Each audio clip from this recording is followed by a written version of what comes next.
This is Bruce Walker coming to you live with Channel 13 News, working for you. Here we are on a crocodile hunt through Belize. Pacific. I grew up, I was born in Hermosa.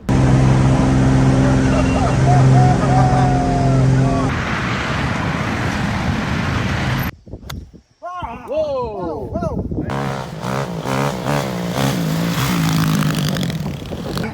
All right. Holy roller. Right on. So let's just... We have Dean over here who decided to do an Evel Knievel. You see, he's awesome.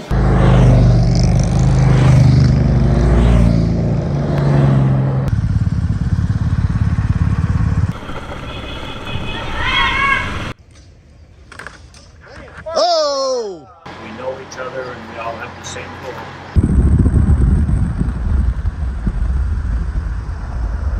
Who is this that you downloaded for a 2-week ride?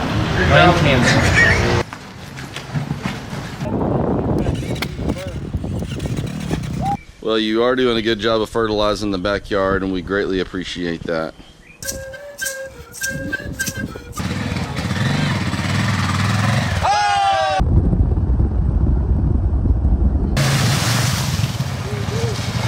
I'm taking a nap.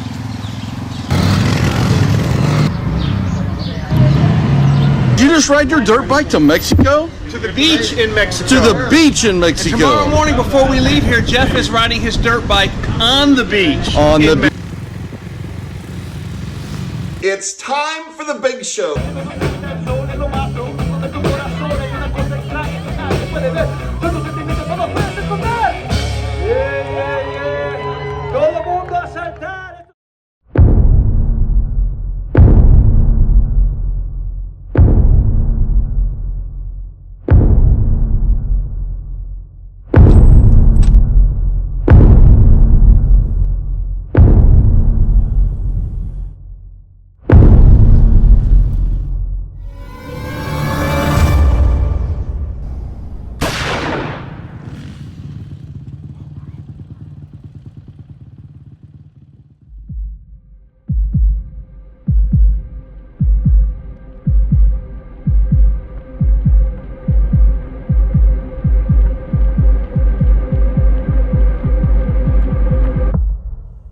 How did we get here?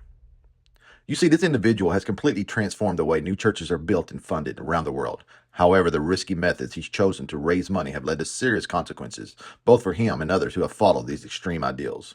As a result, we've seen numerous injuries, head traumas, broken collarbones, blown out knees, and even people involved in smuggling operations to escape Mexico and avoid permanent harm. And even Chuck Norris had to step in to stop his madness. Let's call this guy Brian, because, well, that's his name. You see, Brian was a full-time missionary in Nicaragua, and every few years he'd return to the States to raise money for the church-building projects he was spearheading in Central America. He would set up speaking engagements in churches across America, where he had built strong relationships, meeting with pastors and congregations to share his vision. His goal? To get them on board and help raise funds needed to make his projects a reality. One of the churches Brian found himself in was at Midway Church in Pilot Point, Texas, where he met a guy. We'll call him Bruce. Because, well, that's his name. Bruce and Brian quickly bonded over their shared love for motorcycles, chatting for hours on the phone like two giddy schoolgirls. One day, Bruce invited Brian down for a ride around the lake and his hometown. It was during that ride that Brian mentioned how much he wished he could get his dirt bike from St. Louis to his home in Managua, Nicaragua. Little did they know that conversation would kick off a chain of events that still echoes today. Bruce, being a visionary with a passion for missions and motorcycles, came up with a wild plan where he would convince a few friends to buy motorcycles, ride down to Nicaragua with him and Brian, leave the bikes behind, and fly back, all while raising $200,000 for mission projects through sponsorships. Bruce shared the idea with his small Sunday school class, and a few of them jumped on board, and a couple of guys started shopping for bikes. Then word spread through Brian's network, and soon other men were taking notice, and it grew. Before long, guys as far north as Wisconsin and all the way to Missouri were buying bikes for this ridiculous adventure. And Brian even started riding his bike into churches and parking it on the stage. And then one day, in 2017 on Easter weekend, all these men, many of whom have never met each other, gathered on Bruce's back porch. Listened to Brian warn them about the serious dangers they may face crossing Central America for 16 days on dirt bikes in an adventure they called Ride Extreme. So what happened to this ragtag group of inexperienced dirt bike riders attempting to traverse foreign lands? They made it. They raised a significant amount of money, funded 4 youth sport complexes, and started a movement that forever changed the lives of everyone who dared to participate.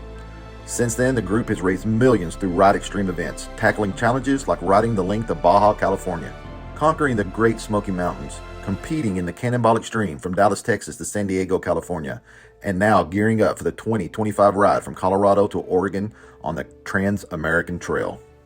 Through these adventures, these men have shared life's up and downs, building friendships that go beyond the trail and bonds that will last a lifetime. Hi, for those who don't know me, I'm Mike Kurtz, and I've created and lived this video, and I might have taken a few liberties with it. I'm also one of the board members, and I really wish I could be there with you in person. But you know, I have to work a few days a year, and this conference just happened to fall on one of them, and I'm really bummed I had to miss it. I've been to Belize before, but I haven't seen all the new and exciting projects that are happening there now. And here's what that looked like the last time I was here. I know it's changed a lot since then.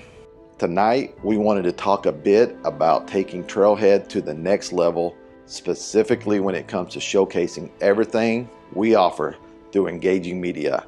And yes, I'm talking about YouTube. Can we unlock even more opportunities through this platform? Can we entertain? Can we showcase and create awareness about the amazing things Trailhead has accomplished and invite others on this incredible journey? We've already had some talks with other members on Zoom about what this would look like, and now we want to decide if this is a conversation worth continuing. As I'm learning while trying to incorporate YouTube into my own business, this stuff ain't easy. It's a grind. And early on, you're putting in a lot of work and no one's watching it first. YouTube isn't polished like corporate videos that we've seen here at this meeting. It's meant to be more of a run and gun style shooting and editing, but it's a powerful tool if done right and creates engagement and helps establish you as an authority in your field. We need to find our audience and create specific videos catered for them. A quick and simple example could be a how-to video on leading a mission to Belize in Central America. With the right titles and thumbnails, Google will push those videos to the people who are searching exactly what Trailhead can offer. It's a powerful tool when used right, but here's the catch. It will penalize you if you're not consistent or if you create content outside of your niche. If we want to know if this will work, we need to commit to at least 100 videos before we have enough data to really see how it benefits our organization. If not, I'm not sure it's worth doing. It's a commitment of time, it's a commitment of money, and the hardest thing is it's a commitment of consistency. Now, Bruce is going to talk a little more about this in the remaining time, but these are some of the exact same decisions I had to make before jumping into YouTube for my business. And I can tell you there are people I've met who are years into it and are seeing huge benefits now. The upside is well worth it, and the reach is unlimited. And now, Bruce, it's all yours. And I'm going to go watch Texas beat up on Oklahoma, and thank y'all for your time.